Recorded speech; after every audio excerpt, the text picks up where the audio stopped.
জীবনে তিনটি বিষয় আছে, তিনটি বস্তু আছে, তারা যেন আপনাকে কখনো বশে না করে নিতে পারে। প্রথম হলো ধন। ধন যতক্ষণ আপনি ব্যবহার করতে থাকেন, যতক্ষণ তা আপনার কাজে আসছে, ততক্ষণ ঠিক আছে, এই ধন আপনার কাছে অমৃত। কিন্তু যখন এই ধন আপনাকে ব্যবহার করতে শুরু করে, বুঝে যাবেন যে আপনার পতনের সময় শুরু হয়েছে। দ্বিতীয় বিষয়, ফেলে আসা অতীত। যাই করুন, আপনি অতীত পাল্টাতে পারবেন না, আর এই সত্যিটা আপনিও জানেন। কিন্তু তাও এর বশবর্তী আমরা হয়ে পড়ি, আর যখন তাই হয়, তখন এই সংসারে আমরা যেখানেই যাই না কেন, যত বড়ই সুখ লাভ করি না কেন, সেই সব আমাদের কাছে তিক্ত বলে মনে হয়। তৃতীয় বিষয়, আপনার আশেপাশের মানুষ ভিন্ন ভিন্ন ধরনের মানুষ হয়, যাদের চিন্তা ভাবনা এবং দৃষ্টিভঙ্গি ভিন্ন ভিন্ন প্রকারের। যদি এদের বশবর্তী আপনি হয়ে পড়েন, তাহলে কেউ বলবে এটা করো, এটা ভালো। কেউ বলবে এটা করো না, ওটা করো, ওটা ভালো কাজ। কেউ বলবে এই দুটোই করো না, অন্য কিছু করো। এই কথাগুলিতে আপনি এতটাই জড়িয়ে পড়বেন যে আপনি লক্ষ্যভ্রষ্ট হয়ে পড়বেন। তাই এই তিন বিষয় থেকে সাবধানে থাকবেন। যদি কোনো কিছু বশ করতে হয়, তাহলে আপনাকে বশ করতে হবে আপনার আজকে, নিজের বর্তমানকে। এটা খুব প্রয়োজনীয়। এটা ভাববেন যে এই সময়ের সদ্ব্যবহার আমি কিভাবে করব, সময়কে শাসন কিভাবে করব, ওই কর্ম কিভাবে করব যাতে ভবিষ্যতে কখনো আমার আফসোস না হয়, বরং এই সংসার আমাকে নিয়ে গর্ব করবে, সেই কর্ম করুন। আর যখন আপনি এটা শিখে নেবেন, তখন আপনি নিজেই নিজেকে প্রকৃত অর্থে ভাগ্যশালী করে তুলবেন। আসুন আমার সাথে ভালোবেসে বলুন, রাধা রাধা। মানুষ যখন এই সংসারে প্রবেশ করে, অর্থাৎ জন্মগ্রহণ করে, তখন নিশ্চিন্তে থাকে, আনন্দে থাকে। কিন্তু যেই মাত্র তার মধ্যে বোধশক্তি আসে, তখন সে চিন্তা করতে শুরু করে। চিন্তা ভবিষ্যতের, সেই সমস্ত বিষয় নিয়ে চিন্তা করে যা ওর হাতে নেই। তারপর বড় হয়, বিবাহ সম্পন্ন হয়, গৃহস্থ জীবন যাপন করে, তারপর আবার চিন্তায় মগ্ন হয়ে যায়। ভাবে এই যে আমার পরিবার, আমি কি ঠিকমতো তার খেয়াল রাখতে পারছি? কাল যখন আমি এই সংসার থেকে চলে যাব, তখন আমার এই পরিবারের দেখাশোনা কে করবে? শেষ পর্যন্ত এই পরিবার তো আমারই উত্তরদায়িত্ব। যাক, আপনাকে একটা প্রশ্ন করি। এই সংসারে আসার পূর্বে আপনি কি এই প্রশ্ন করেছিলেন, এটা ভেবেছিলেন যে আমাকে ছাড়া এই সংসার কিভাবে চলবে? করেননি, তাই তো? তাই আপনার এটা নিয়ে দুশ্চিন্তা করার প্রয়োজন নেই যে আপনি যখন এই সংসার ত্যাগ করে চলে যাবেন তখন কি হবে। আপনি যখন ছিলেন না, তখনও এই সংসার চলছিল। আপনি যখন এই সংসার ত্যাগ করবেন, তখনও এই সংসার চলতে থাকবে। যদি কোনো বিষয়ের প্রভাব থাকে, তা হলো আপনার আজকের তথা বর্তমানের কর্ম। অর্থাৎ আজ আপনি কি করছেন, কার জন্য মঙ্গল করছেন, কাকে প্রেরণা দিচ্ছেন, কাকে সাহায্য করছেন, কোন উদাহরণ প্রস্তুত করছেন। আপনি এই সংসারে যে ছবি অঙ্কন করবেন, সংসার সেটাই মনে রাখবে। তাহলে শুধু সৎকর্ম করুন, মঙ্গল করতে থাকুন, আর আমার সাথে ভালোবেসে বলুন, রাধা রাধা। আমরা চাই বা না চাই, আমরা সবসময় নয় কোনো না কোনো লক্ষ্যের দিকে এগিয়ে চলেছি, বা কোনো না কোনো যুদ্ধ করেই চলেছি। যেমন যে যুদ্ধ মনের মধ্যে চলছে, সেগুলো হলো অন্তর্মনের যুদ্ধ। যেমন পরিবার প্রতিপালনের যুদ্ধ, কর্তব্য পালনের যুদ্ধ, কোনো প্রিয়জনকে না হারানোর যুদ্ধ। এসব যুদ্ধ মনের মধ্যে চলে, এবং সেদিক থেকে দেখতে গেলে আমরা হলাম এই সংসারের সব থেকে বড় যোদ্ধা, তাই না? কিন্তু এই সব যুদ্ধে যদি আপনি জয়ী হতে চান, তাহলে তিনটি বিষয় আপনাকে মাথায় রাখতে হবে। প্রথম হলো, সেই ব্যক্তি যিনি এই যুদ্ধে পরাজিত হয়েছেন, তাকে নিজের থেকে দূরে করে দেবেন না, বরং আপনি তার কাছে যান, তার সাথে কথা বলুন, কথাবার্তা চালান, আলোচনা করুন, তার থেকে পরামর্শ নিন এবং বুঝতে চেষ্টা করুন উনি কি ভুল করেছিলেন, এবং সেই ভুল নিজের জীবনে করবেন না। দ্বিতীয়, সেই ব্যক্তি যিনি এই যুদ্ধে জয়লাভ করেছেন, তার অভিজ্ঞতা থেকে শিখুন। তিনি কি কি পদক্ষেপ নিয়েছেন, কিভাবে তিনি প্রারব্ধের গতিপথ বদলে দিয়েছেন, কোথায় বুদ্ধি প্রয়োগ করেছেন আর কোথায় বল প্রয়োগ করেছেন, এই সব কিছু তার থেকে শিখুন। এবং তৃতীয়, আপনার নিজের বিবেক। তার কোনটা উচিত বোধ হচ্ছে, কোনটা অনুচিত বোধ হচ্ছে, সেটা বুঝে নিন। যদি এই তিনটি বিষয় আপনি বুঝতে পারেন, তাহলে ধরে নিন যে আপনি সাফল্যের পথে অগ্রসর হয়ে চলেছেন। আসুন আমার সাথে ভালোবেসে বলুন, রাধা রাধা। মানুষের জীবন হলো তার যাত্রা, এবং প্রত্যেকের জীবনযাত্রার লক্ষ্য হলো আলাদা। এবার মনের মধ্যে এই প্রশ্ন জাগতেই পারে যে এই জীবনের লক্ষ্যটা গুরুত্বপূর্ণ নাকি যাত্রাটা। এবং এই ভাবনায় আমরা কোথাও না কোথাও সব থেকে গুরুত্বপূর্ণ বিষয়ে ভুলে যাই যে সব থেকে গুরুত্বপূর্ণ ব্যক্তিত্ব হলো আমাদের সাথী, আমাদের সহযাত্রী, যার সাথে আমরা এই যাত্রাপথ সুনিশ্চিত করি। এটা খুব গুরুত্বপূর্ণ। আপনি নিজেই দেখুন, মেঘ থেকে বৃষ্টি ঝরে পড়ে। তার লক্ষ্য হলো ধরিত্রী, তার যাত্রাপথ হলো সেই বায়ুমণ্ডল। কিন্তু ও কোন সাথী নির্বাচন করছে তার উপর কত কিছু নির্ভর করে। যদি সাথী হিসেবে ঝিনুককে খুঁজে পায় আর ওই ঝিনুকের ওপরে গিয়ে পড়ে, তাহলে মুক্তয়ে পরিণত হয়। তখন লক্ষ্য কি হয়ে থাকে? ঈশ্বরের আভূষণ। সেখানেই যদি এই জলের ফোঁটা কোনো সাপের সঙ্গ পায়, কোনো সাপের মুখে গিয়ে পড়ে, তাহলে তা পরিণত হয় বিষে। আর তখন লক্ষ্য কি হয়? কারোর প্রাণ হরণ করা।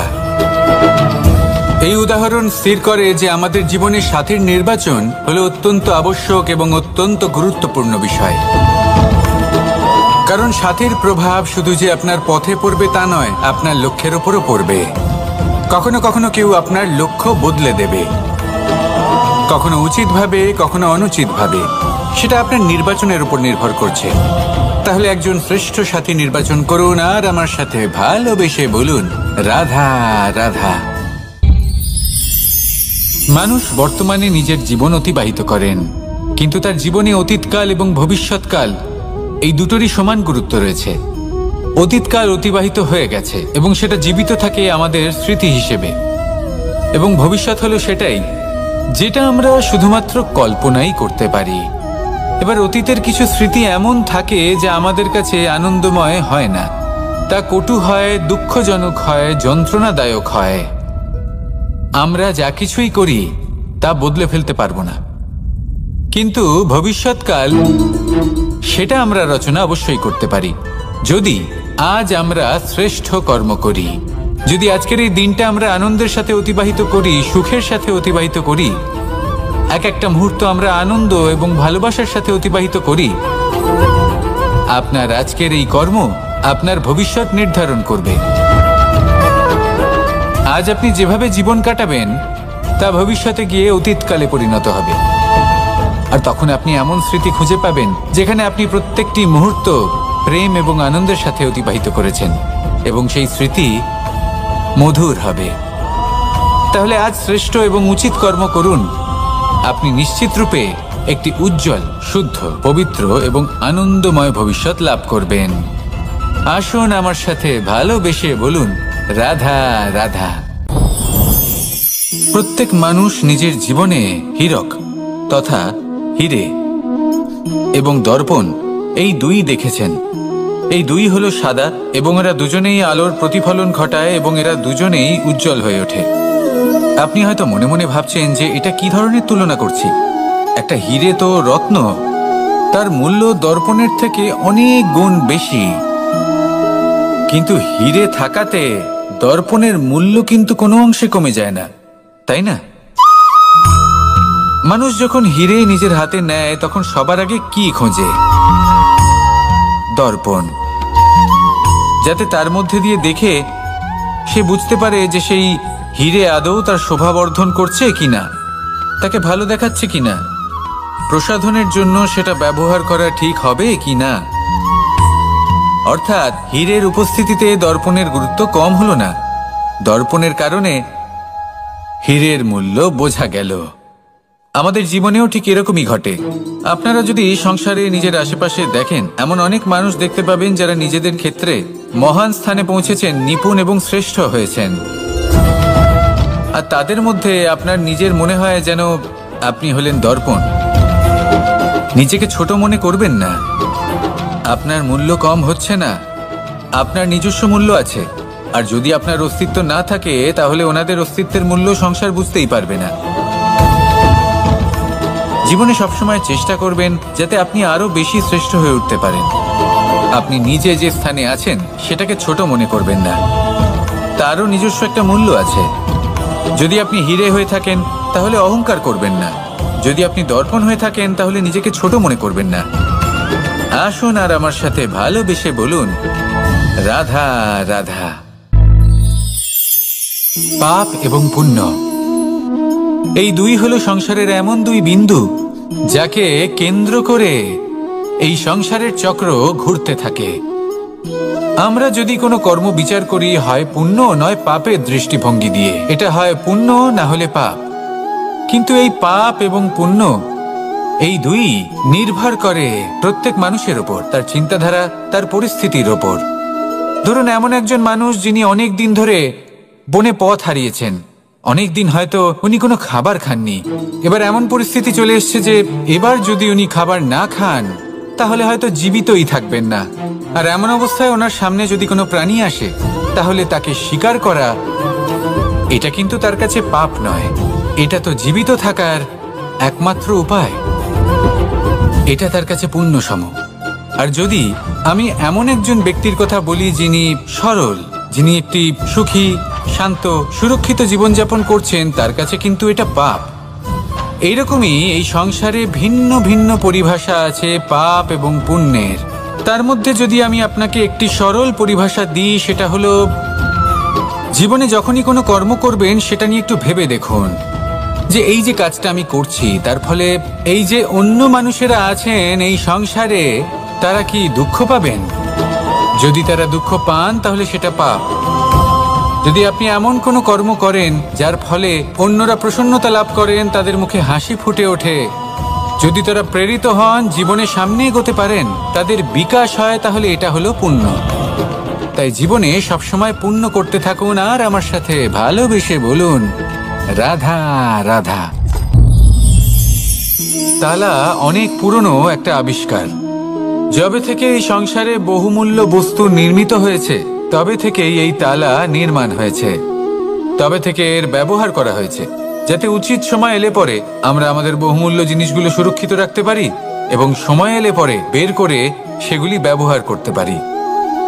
এবার একটা গুরুত্বপূর্ণ তথ্য আছে যেটা জানা অত্যন্ত গুরুত্বপূর্ণ, এবং সেটা হলো যে একটা তালা নির্মাণের পূর্বে তা খোলার যন্ত্র অর্থাৎ তার চাবিটি নির্মাণ করা হয়, এবং এটাই জীবনের খুব বড় একটা শিক্ষা প্রদান করে যায়।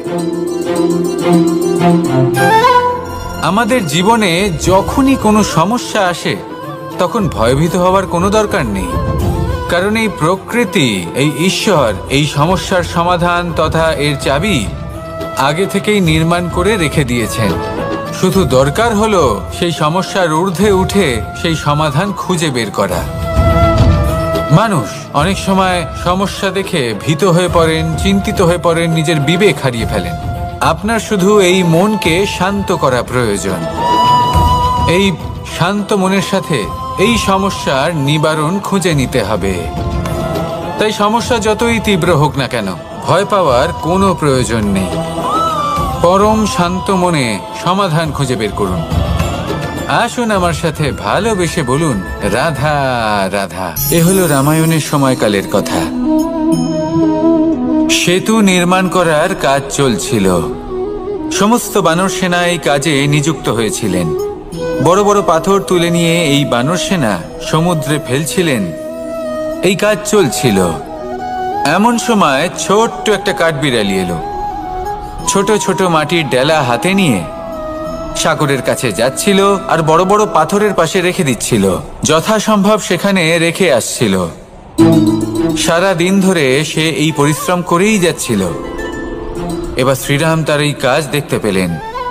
সেই ছোট্ট কাঠবিড়ালিটিকে নিজের হাতে তুলে নিলেন এবং অত্যন্ত ভালোবেসে তার পিঠে হাত বুলিয়ে দিলেন। কথায় আছে যে কাঠবিড়ালির পিঠে যে দাগ আছে সেই 3টি দাগ এসেছে শ্রী রামচন্দ্রের 3 আঙুলের থেকে। যে কাজ আপনি করছেন তাতে সমস্ত শক্তি প্রয়োগ করুন, যতটা আপনার সামর্থ্য রয়েছে, যতটা আপনার প্রতিভা রয়েছে, সম্পূর্ণভাবে উৎসর্গ করে দিন। ঠিক এমনভাবে কর্ম করুন। সেই কাঠবিড়ালি কিন্তু তাই করেছিল, সেই জন্য শ্রীরামের সাথে সেও সেই কাহিনীতে অমর হয়ে গেছিল। সম্পূর্ণ শক্তি প্রয়োগ করুন, সম্পূর্ণ সামর্থ্যের সাথে কর্ম করুন, কারণ এটাই হলো শ্রেষ্ঠ পথ কোনো কর্ম করার। আসুন আমার সাথে ভালোবেসে বলুন, রাধা রাধা। মানুষের জন্ম কখনো তার ভবিষ্যৎ নির্ধারণ করতে পারে না। হ্যাঁ, ওর জীবনযাত্রা অবশ্যই সুখময় হতে পারে, নির্ভর করে যে ও কোন পরিবারে জন্ম নিচ্ছে, তার পরিবার পরিজন কে হন, তার মাতা পিতা কে হন, তাকে কেমন শিক্ষা দেওয়া হয়েছে, কেমন ভাবে পালন করা হচ্ছে। সে কিন্তু কুপাত্রও হতে পারে, আবার সুপাত্রও হতে পারে। কিন্তু সে চলে যাওয়ার পর এই সংসার তাকে মনে রাখবে নাকি না, আর যদি মনেও রাখে তাহলে কিভাবে মনে রাখবে সেটা নির্ভর করছে তার কর্ম এবং তার নির্বাচনের উপর। ঠিক যেমন বর্ষার এই জলের ফোঁটা যখন মেঘ থেকে ঝরে পড়ে, তখন তার এই নির্বাচন হলো গুরুত্বপূর্ণ, কারণ তার নির্বাচন তার উপর নির্ভর করছে তার ভবিষ্যৎ কেমন হবে। ঝিনুকের মুখে পড়লে মুক্ত হয়ে ওঠে, সাপের মুখে পড়লে বিষ, আর যদি কোনো পাতায় পড়ে তাহলে শিশিরে পরিণত হয়। তাহলে কর্ম এবং নির্বাচন দুটি জীবনে গুরুত্বপূর্ণ। এদের বিষয় বিশেষ যত্ন নেবেন এবং আমার সাথে ভালোবেসে বলবেন, রাধা রাধা। কখনো কখনো আমাদের জীবনে দুঃখ আসে এবং তার কারণ হলো সন্দেহ। মানুষ আমাদের উপর সন্দেহ করে, আমাদের কর্ম নিয়ে, আমাদের মানসিকতা নিয়ে, আমাদের কথা নিয়ে, আমাদের চরিত্র নিয়ে। কখনো কখনো আমরা শুভ উদ্দেশ্য নিয়ে কারোর মঙ্গল কামনা করি, তার জন্য কোনো ভালো কর্ম করি, এবং সেই ব্যক্তি আমাদের বন্ধুত্ব নিয়েই, আমাদের সম্পর্ক নিয়ে, আমাদের সততা নিয়ে প্রশ্ন করতে থাকে, আমাদের সন্দেহ করে। তখন আমাদের দুঃখ হয়, কিন্তু এটা হওয়া উচিত নয়। কারণ যখনই কোনো ব্যক্তি আপনাকে সন্দেহ করছে, তাতে আপনারই মূল্য বৃদ্ধি পাচ্ছে।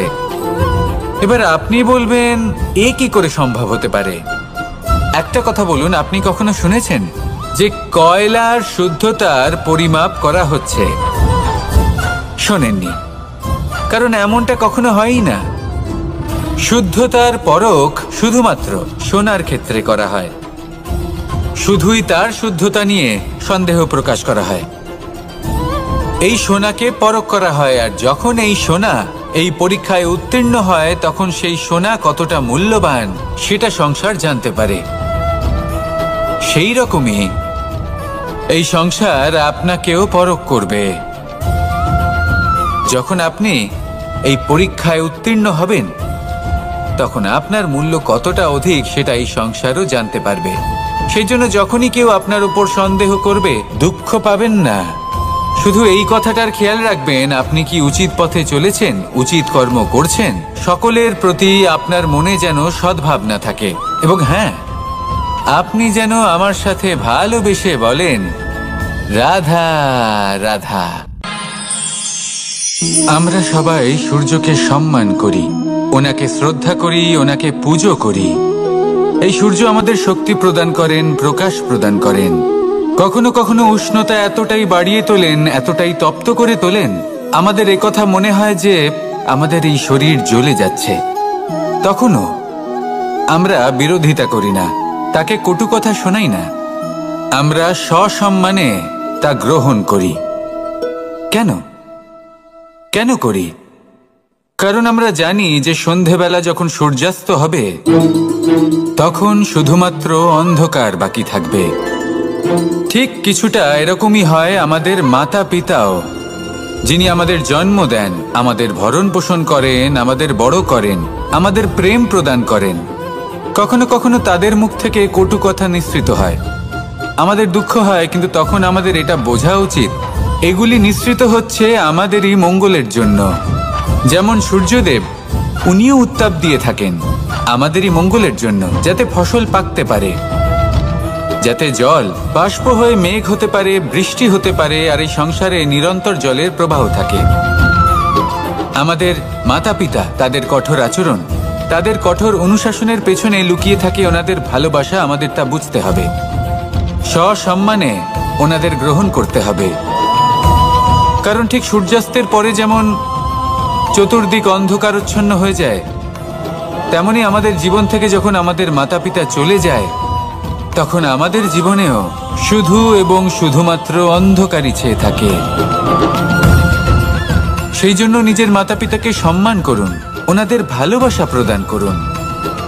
এই মন আর এই জীবন প্রসন্ন হয়ে বলবে, রাধা রাধা। শিশিরের বিন্দু পাতার ওপর পড়ে আর তার গায়ে লেগে থাকে। পাতা তাকে শুষে নিতে পারে না, আর শেষ পর্যন্ত সে ঝরে পড়ে যায়। অন্যদিকে রয়েছে মেঘ এবং চাতক। এদের মধ্যে অনেক দূরত্ব থাকে। মেঘ থাকে আকাশে আর চাতক থাকে ধরিত্রীতে। কিন্তু যখন এই মেঘ থেকে বৃষ্টি ঝরে পড়ে, এই চাতক কিন্তু সেই জলই পান করে, নয়তো সে তৃষ্ণার্ত থেকে যায়। এবার অন্যদিকে দেখলাম শিশির বিন্দু আর পাতার এই সম্পর্ক। এরা খুব কাছাকাছি থাকে, ঘনিষ্ঠও থাকে। অন্যদিকে রয়েছে মেঘ এবং চাতকের সম্পর্ক, যাদের মধ্যে অনেক দূরত্ব থাকা সত্ত্বেও তারা খুব ঘনিষ্ঠ, তাই না? এই সারমর্ম খুব সরল। এই নৈকট্য, এই দূরত্ব, তা আপনার সম্পর্কে প্রভাব কিছুতেই ফেলতে পারে না। এই নৈকট্য, এই দূরত্ব, এইসব হলো শুধুমাত্র মনের ব্যাপার। কখনো আপনি অনুভব করেছেন আপনি কারোর থেকে অনেক অনেক দূরে আছেন, অনেক দূরে আছেন, তাও সেই ব্যক্তির প্রতি আপনি টান অনুভব করেন। সেখানে আপনি কারোর সাথে প্রত্যেক দিন অতিবাহিত করেন, সমস্ত জীবন অতিবাহিত করেন, সব থেকে বেশি সময় তার সাথে অতিবাহিত করেন, তাও তার প্রতি সেই টান অনুভব করেন না। এই সংকেত হলো মনের দূরত্বের। তাহলে মনের এই দূরত্ব দূর করুন আর আমার সাথে ভালোবেসে বলুন, রাধা রাধা। পাখি কখন জন্ম নেয়, কখন উড়তে শেখে, কখন বাসা বানাতে শেখে, কখন নিজের মৃত্যু লাভ করে, এসব আমাদের মধ্যে কেউ জানি না। কিন্তু পাখি একটা কথা খুব ভালো করে জানে, যে এই সংসারে ও যা কিছুই করুক না কেন, এই সংসারের ওকে নিয়ে কিচ্ছু যায় আসে না। এবার আমরা কি করি? কোনো কাজ করার আগে আমরা এটা ভাবি যে এই সংসার যদি আমাকে দেখে ফেলে, তাহলে কে জানে এই সংসার কি ভাববে, আমার প্রতিচ্ছবি কেমন তৈরি হবে কে জানে, কে জানে কি হবে আদি ইত্যাদি। এই সব ভাবনায় আমরা মগ্ন হয়ে যাই। কিছুটা এমন ভাবে মগ্ন হই যে বর্তমানের কর্মের এই জীবনের যাত্রাপথে সেই সময়ের আনন্দ উপভোগ করতে ভুলে যাই। এবার দেখুন একটা পাখি কি করে। ওর কর্ম হলো গান গেয়ে চলা।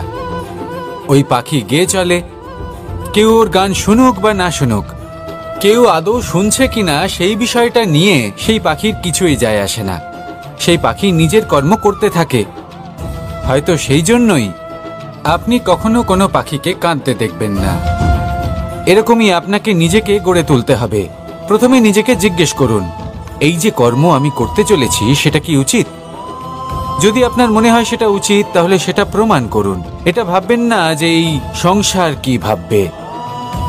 আসুন আর আমার সাথে ভালোবেসে বলুন, রাধা রাধা। আজ আমি আপনাকে একটা ছোট্ট কাহিনী শোনাবো। এটা কোনো এক সময়ের কথা। দুজন বোন জাঁতাকলে গম পেশাই করছিলেন, আর ওনাদের মধ্যে যিনি ছোট ছিলেন তিনি সময় সময় সেখান থেকে ছোট ছোট দানা তুলে খাচ্ছিলেন এবং বিষয়টা উপভোগ করছিলেন। এবার দেখতে দেখতে গম পেশাই সমাপ্ত হলো। এবার পেশাই করা গম নিয়ে সেই দুজন বোন বাড়ি ফিরে আসছিলেন, এবং তাদের ফেরার পথে হঠাৎ করে কোথাও থেকে একটি বাছুর চলে এলো। এই দুই বোন ভয়ভীত হয়ে গেলেন, আর তাদের হাত থেকে সেই আটা পড়ে গেল, মাটিতে মিশে গেল। এবার এই পুরো ঘটনাক্রমে যদি কারোর বিন্দুমাত্র লাভ হয়ে থাকে, বিন্দুমাত্র আনন্দ পেয়ে থাকে, তাহলে সে কে?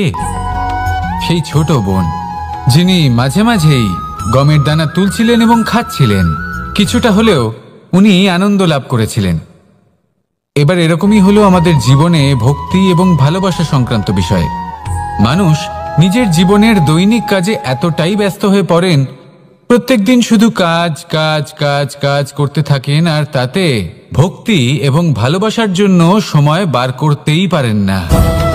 দেখুন, জীবনে ভক্তি আর প্রেমের এই যে ছোট ছোট মুহূর্ত আছে, এগুলো যদি আপনি যাপন করতে পারেন তাহলে তাতেই আপনি তৃপ্তি লাভ করবেন। বাকি সবই আপনার ব্যর্থ বলেই মনে হবে। জীবনে যখনই আপনি কোনো কাজ করবেন, ঈশ্বরের প্রতি সমর্পিত হয়ে সেই কাজ করুন। আর যখনই সময় পাবেন, তাহলে সেই সময় নিজের আপনজনদের দিন। যাদের আপনি ভালোবাসেন তাদের প্রতি যত্নবান হন, তাদের শুভাকাঙ্ক্ষী হন। এই প্রেম আর ভক্তির ছোট ছোট মুহূর্তগুলো আপনার জীবনকে চরিতার্থ করে তুলবে। আসুন আমার সাথে ভালোবেসে বলুন, রাধা রাধা। জীবনে তিনটি বিষয় আছে, তিনটি বস্তু আছে, তারা যেন আপনাকে কখনো বশে না করে নিতে পারে। প্রথম হলো ধন। ধন যতক্ষণ আপনি ব্যবহার করতে থাকেন, যতক্ষণ তা আপনার কাজে আসছে, ততক্ষণ ঠিক আছে, এই ধন আপনার কাছে অমৃত। কিন্তু যখন এই ধন আপনাকে ব্যবহার করতে শুরু করে, বুঝে যাবেন যে আপনার পতনের সময় শুরু হয়েছে। দ্বিতীয় বিষয়, ফেলে আসা অতীত। যাই করুন, আপনি অতীত পাল্টাতে পারবেন না, আর এই সত্যিটা আপনিও জানেন। কিন্তু তাও এর বশবর্তী আমরা হয়ে পড়ি। আর যখন তাই হয়, তখন এই সংসারে আমরা যেখানেই যাই না কেন, যত বড়ই সুখ লাভ করি না কেন, সেই সব আমাদের কাছে তিক্ত বলে মনে হয়। তৃতীয় বিষয়, আপনার আশেপাশের মানুষ ভিন্ন ভিন্ন ধরনের মানুষ হয়, যাদের চিন্তা ভাবনা এবং দৃষ্টিভঙ্গি ভিন্ন ভিন্ন প্রকারের। যদি এদের বশবর্তী আপনি হয়ে পড়েন, তাহলে কেউ বলবে এটা করো, এটা ভালো। কেউ বলবে এটা করো না, ওটা করো, ওটা ভালো কাজ। কেউ বলবে এই দুটোই করো না, অন্য কিছু করো। এই কথাগুলিতে আপনি এতটাই জড়িয়ে পড়বেন যে আপনি লক্ষ্যভ্রষ্ট হয়ে পড়বেন। তাই এই তিন বিষয় থেকে সাবধানে থাকবেন। যদি কোনো কিছু বশ করতে হয়, তাহলে আপনাকে বশ করতে হবে আপনার আজকে, নিজের বর্তমানকে। এটা খুব প্রয়োজনীয়। এটা ভাববেন যে এই সময়ের সদ্ব্যবহার আমি কিভাবে করব, সময়কে শাসন কিভাবে করব, ওই কর্ম কিভাবে করব যাতে ভবিষ্যতে কখনো আমার আফসোস না হয়, বরং এই সংসার আমাকে নিয়ে গর্ব করবে, সেই কর্ম করুন। আর যখন আপনি এটা শিখে নেবেন, তখন আপনি নিজেই নিজেকে প্রকৃত অর্থে ভাগ্যশালী করে তুলবেন। আসুন আমার সাথে ভালোবেসে বলুন, রাধা রাধা। মানুষ যখন এই সংসারে প্রবেশ করে, অর্থাৎ জন্মগ্রহণ করে, তখন নিশ্চিন্তে থাকে, আনন্দে থাকে। কিন্তু যেইমাত্র তার মধ্যে বোধশক্তি আসে, তখন সে চিন্তা করতে শুরু করে।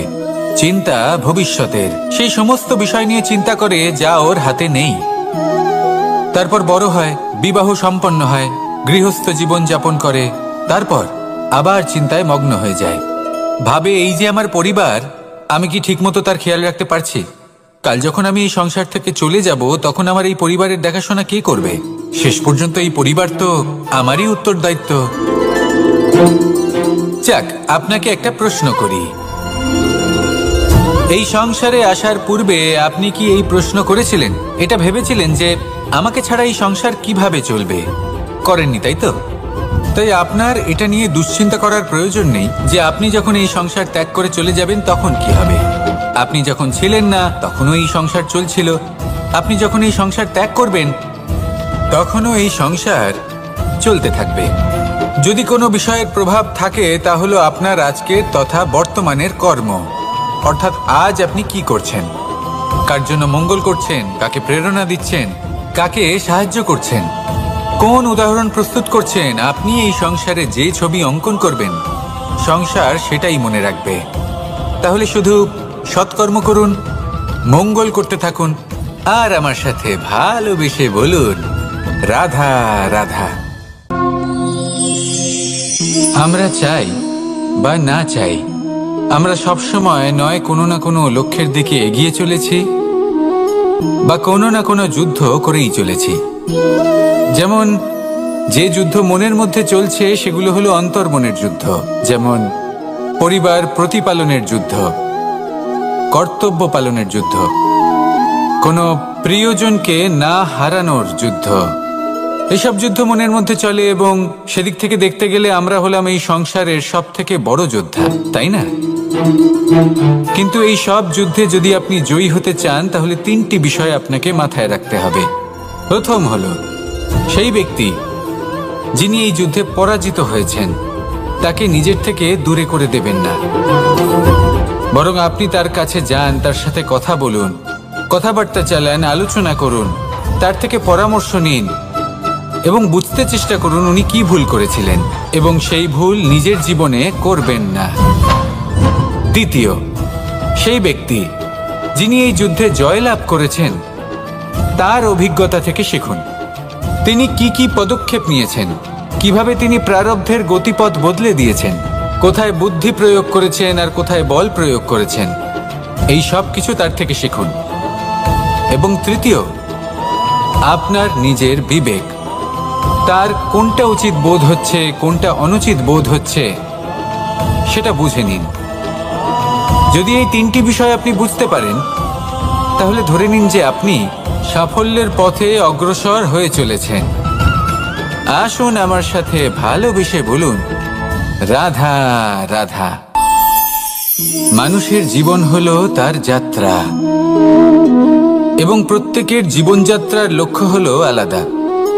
এবার মনের মধ্যে এই প্রশ্ন জাগতেই পারে যে এই জীবনের লক্ষ্যটা গুরুত্বপূর্ণ নাকি যাত্রাটা, এবং এই ভাবনায় আমরা কোথাও না কোথাও সব থেকে গুরুত্বপূর্ণ বিষয়ে ভুলে যাই যে সব থেকে গুরুত্বপূর্ণ ব্যক্তিত্ব হলো আমাদের সাথী, আমাদের সহযাত্রী, যার সাথে আমরা এই যাত্রাপথ সুনিশ্চিত করি। এটা খুব গুরুত্বপূর্ণ। আপনি নিজেই দেখুন, মেঘ থেকে বৃষ্টি ঝরে পড়ে, তার লক্ষ্য হলো ধরিত্রী, তার যাত্রাপথ হলো সেই বায়ুমণ্ডল। কিন্তু ও কোন সাথী নির্বাচন করছে তার উপর কত কিছু নির্ভর করে। যদি সাথী হিসেবে ঝিনুককে খুঁজে পায় আর ওই ঝিনুকের ওপরে গিয়ে পড়ে তাহলে মুক্তয়ে পরিণত হয়। তখন লক্ষ্য কি হয়ে থাকে? ঈশ্বরের আভূষণ। সেখানেই যদি এই জলের ফোঁটা কোনো সাপের সঙ্গ পায়, কোনো সাপের মুখে গিয়ে পড়ে, তাহলে তা পরিণত হয় বিষে। আর তখন লক্ষ্য কি হয়? কারোর প্রাণ হরণ করা। এই উদাহরণ স্থির করে যে আমাদের জীবনে সাথীর নির্বাচন হলো অত্যন্ত আবশ্যক এবং অত্যন্ত গুরুত্বপূর্ণ বিষয়। কারণ সাথীর প্রভাব শুধু যে আপনার পথে পড়বে তা নয়, আপনার লক্ষ্যের ওপরও পড়বে। কখনো কখনো কেউ আপনার লক্ষ্য বদলে দেবে, কখনো উচিতভাবে, কখনো অনুচিতভাবে। সেটা আপনার নির্বাচনের উপর নির্ভর করছে। তাহলে একজন শ্রেষ্ঠ সাথী নির্বাচন করুন আর আমার সাথে ভালোবেসে বলুন, রাধা রাধা। মানুষ বর্তমানে নিজের জীবন অতিবাহিত করেন, কিন্তু তার জীবনে অতীতকাল এবং ভবিষ্যৎকাল এই দুটোরই সমান গুরুত্ব রয়েছে। অতীতকাল অতিবাহিত হয়ে গেছে এবং সেটা জীবিত থাকে আমাদের স্মৃতি হিসেবে, এবং ভবিষ্যৎ হলো সেটাই যেটা আমরা শুধুমাত্র কল্পনাই করতে পারি। এবার অতীতের কিছু স্মৃতি এমন থাকে যা আমাদের কাছে আনন্দময় হয় না, তা কটু হয়, দুঃখজনক হয়, যন্ত্রণাদায়ক হয়। আমরা যা কিছুই করি তা বদলে ফেলতে পারবো না, কিন্তু ভবিষ্যৎকাল সেটা আমরা রচনা অবশ্যই করতে পারি যদি আজ আমরা শ্রেষ্ঠ কর্ম করি।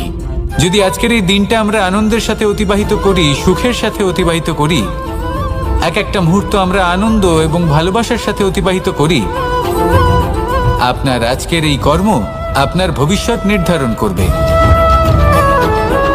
আজ আপনি যেভাবে জীবন কাটাবেন তা ভবিষ্যতে গিয়ে অতীতকালে পরিণত হবে। আর তখন আপনি এমন স্মৃতি খুঁজে পাবেন যেখানে আপনি প্রত্যেকটি মুহূর্ত প্রেম এবং আনন্দের সাথে অতিবাহিত করেছেন, এবং সেই স্মৃতি মধুর হবে। তাহলে আজ শ্রেষ্ঠ এবং উচিত কর্ম করুন।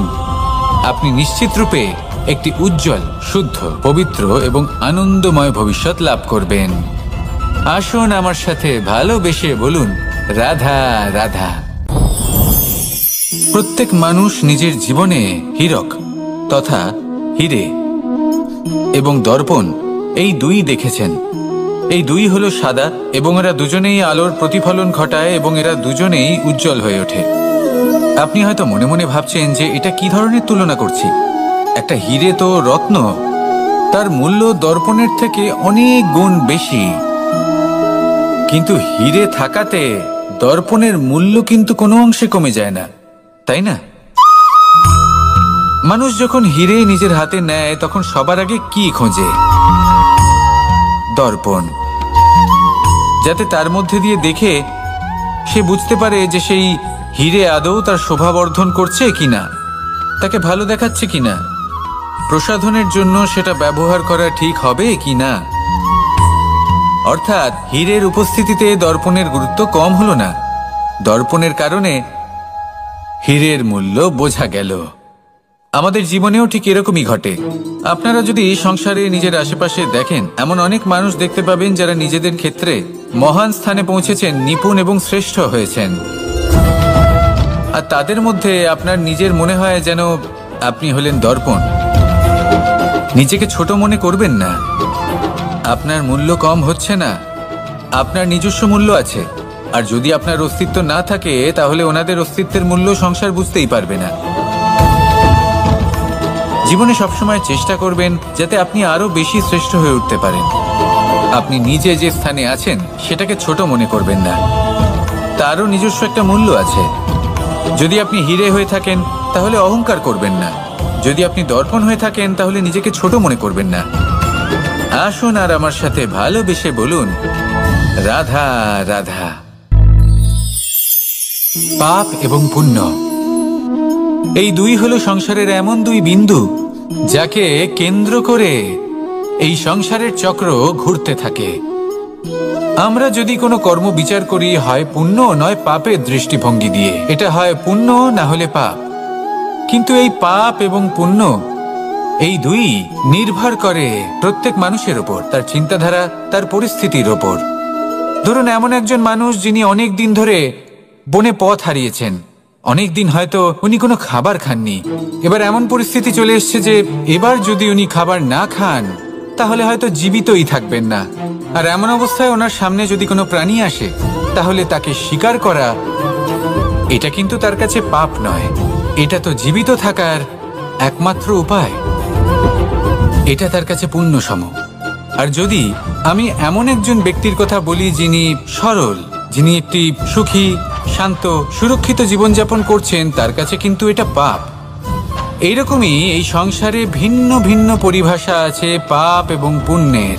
তার মধ্যে যদি আমি আপনাকে একটি সরল পরিভাষা দিই, সেটা হলো জীবনে যখনই কোনো কর্ম করবেন সেটা নিয়ে একটু ভেবে দেখুন যে এই যে কাজটা আমি করছি তার ফলে এই যে অন্য মানুষেরা আছেন এই সংসারে, তারা কি দুঃখ পাবেন? যদি তারা দুঃখ পান তাহলে সেটা পাপ। যদি আপনি এমন কোনো কর্ম করেন যার ফলে অন্যরা প্রসন্নতা লাভ করেন, তাদের মুখে হাসি ফুটে ওঠে, যদি তারা প্রেরিত হন, জীবনে সামনে এগোতে পারেন, তাদের বিকাশ হয়, তাহলে এটা হলো পুণ্য। তাই জীবনে সবসময় পুণ্য করতে থাকুন আর আমার সাথে ভালোবেসে বলুন, রাধা রাধা। তালা অনেক পুরনো একটা আবিষ্কার। যবে থেকে এই সংসারে বহুমূল্য বস্তু নির্মিত হয়েছে তবে থেকেই এই তালা নির্মাণ হয়েছে, তবে থেকে এর ব্যবহার করা হয়েছে, যাতে উচিত সময় এলে পরে আমরা আমাদের বহুমূল্য জিনিসগুলো সুরক্ষিত রাখতে পারি এবং সময় এলে পরে বের করে সেগুলি ব্যবহার করতে পারি। এবার একটা গুরুত্বপূর্ণ তথ্য আছে যেটা জানা অত্যন্ত গুরুত্বপূর্ণ, এবং সেটা হলো যে একটা তালা নির্মাণের পূর্বে তা খোলার যন্ত্র অর্থাৎ তার চাবিটি নির্মাণ করা হয়, এবং এটাই জীবনের খুব বড় একটা শিক্ষা প্রদান করে যায়। আমাদের জীবনে যখনই কোনো সমস্যা আসে তখন ভয়ভীত হওয়ার কোনো দরকার নেই, কারণ এই প্রকৃতি, এই ঈশ্বর এই সমস্যার সমাধান তথা এর চাবি আগে থেকেই নির্মাণ করে রেখে দিয়েছেন। শুধু দরকার হলো সেই সমস্যার ঊর্ধ্বে উঠে সেই সমাধান খুঁজে বের করা।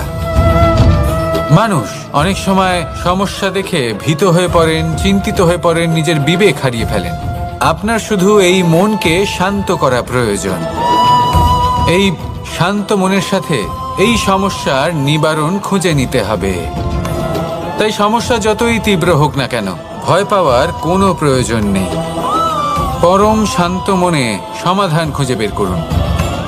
আসুন আমার সাথে ভালোবেসে বলুন, রাধা রাধা।